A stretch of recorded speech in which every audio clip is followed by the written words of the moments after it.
Hey champions, it's Chum here with some more Apex Legends. The game has been out for a few days now and so far I've had a multitude of wins and high kill games, so I figured I'd share with you my top 5 tips for success in Apex Legends. So let's jump into it with the most important tip: use your abilities. As you should know, the game features 8 legends which all have a passive, tactical and ultimate ability. In the last few days, I've seen so many players neglect to use their abilities in a gunfight, and when that happens, these players don't really stand a chance. The tactical and ultimate abilities can easily change the tide of battle, and when a character is played correctly, their passive abilities can be a great asset too. Tactical abilities cool down in well under a minute in most scenarios, so it's best to use them whenever possible. As for ultimates, you'll likely only get 2 or 3 in a match, so make sure you use them wisely. That being said though, don't be too hesitant, because it's better to waste an ultimate and then die because you didn't use it. When picking a character, it's important to know what their abilities are and consider whether or not they complement your playstyle. In addition to this, it's ideal to pick legends that work well together when forming your team. Having abilities that synergize with one another can make you an unstoppable force. Outside of finding what characters work best for you, you should try to learn about all of them. Knowing what other characters can do with their abilities is important because this information will help you play around your opponent's strengths. With that said, let's move on to our second most important tip: ping everything.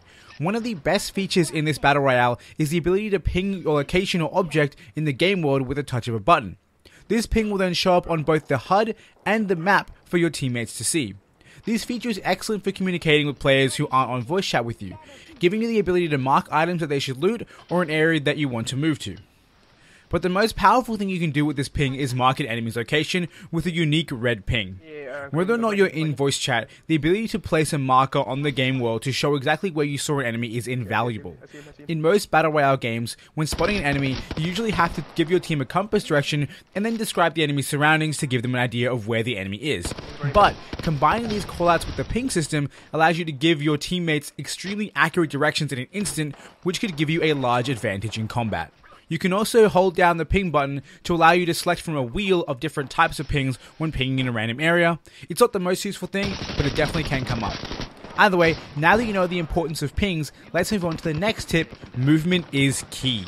Whether you're running from cover to cover, rushing to revive your teammate in time, or charging into a fight to catch your enemies off guard, traversing the map as efficiently as possible is important in any Battle Royale, and Apex Legends is no exception.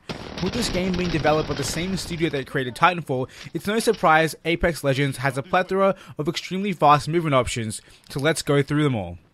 The first and most important is sliding. A lot of modern shooters have incorporated a sliding mechanic, but in Apex Legends it's a little different. There is actual gravity that allows you to continually slide downhill whilst picking up speed. Using this mechanic to your advantage can allow you to travel over twice as fast as a regular sprint speed, and this difference in speed can easily be the difference between life and death. Be careful though, because sliding uphill is not a fun time. The next important movement mechanic is the ability to holster all weapons to run at max speed. By holding triangle or Y on PS4 and Xbox or pressing 3 on PC, you can run with no guns in hand. While this is clearly dangerous, running at max speed can make a major difference when running into the new zone or even help you loot faster in the early stages of the game. Next, we have the wall scramble. Like many other shooters, we can vault over objects in Apex Legends.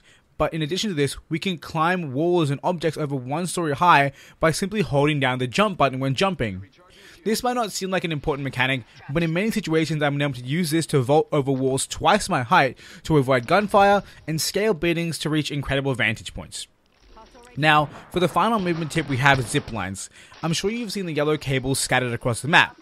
If you get close enough to one of these cables, you can press the use/action button to grab on and zip up or down the line. In addition to this, there are several balloons scattered across the map with cables hanging off them. Approach one of these and you can zip up to the height of the balloon and fly down to earth in any direction as you please, just like the original drop. Both types of zip lines are invaluable when trying to cover a long distance in a short amount of time. Now that's all for movement tips. Let's move on to our next tip: dropping like a pro. Apex Legends makes a few changes to the typical drop system that you see in most Battle Royale games. The first thing you'll notice when choosing where to drop at the start of a game is that there are a bunch of different markers on the map. These markers indicate key points that will change location each match. The first is the hot zone. This is an area which has a very high chance to spawn legendary weapons, which come fully kitted with high rarity attachments, and gear that have special traits in addition to their normal purpose. Because the hot zone often has incredible loot, a lot of people will flock to this area in the hopes of starting off very strong. If you're not confident with your skill in a head-to-head gunfight, I wouldn't recommend dropping here. Next we have the supply ship. This is a giant hovercraft that flies from outside the map to a designated location marked by this icon. The supply ship is a great place to find strong loot, and you can reach it by taking the zip lines that are deployed when it stops. Be wary however, because players can drop straight onto the supply ship before it reaches the stopping point. If you're unprepared, you could end up being easy prey for those on top. When going for the supply ship, it's best to drop straight onto it as fast as possible, or get decently looted up before approaching it. Another big change to the drop system is the introduction of a jump master.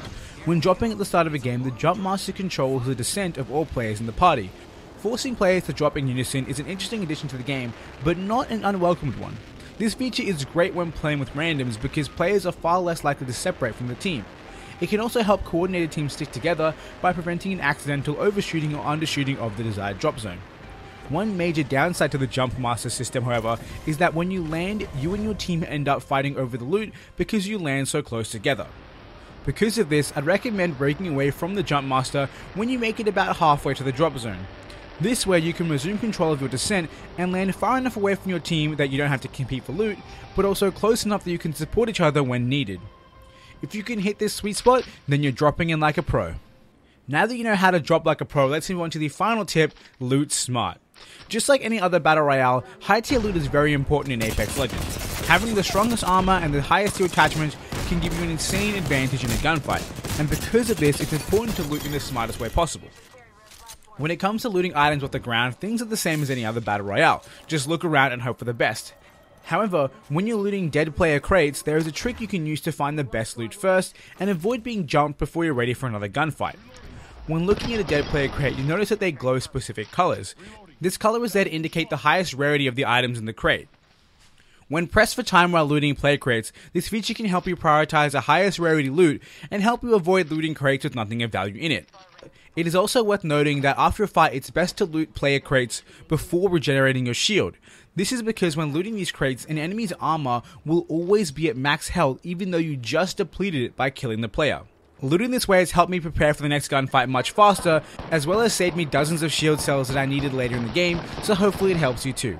Either way guys, that's it for my 5 tips for success in Apex Legends. I hope you found this video useful. If you did, let me know in the comment section below, and of course, if you have your own tips for success in Apex Legends, leave them down there as well, because I'd love to know what you guys have to say about this game. If you want to see more Apex Legends content in the future, make sure you hit that subscribe button, because I've got a bunch of awesome videos coming out. I'm thinking of doing a ranking of all the characters, ranking them from, 8th to 1st. I think that'd be fun. I also want to do a video talking about potential ability synergies. I talked about it in tip 1, but there are some abilities that when comboed together are absolutely broken. Either way guys, like I said, I hope you enjoyed, and until next time, I hope you have a wonderful day.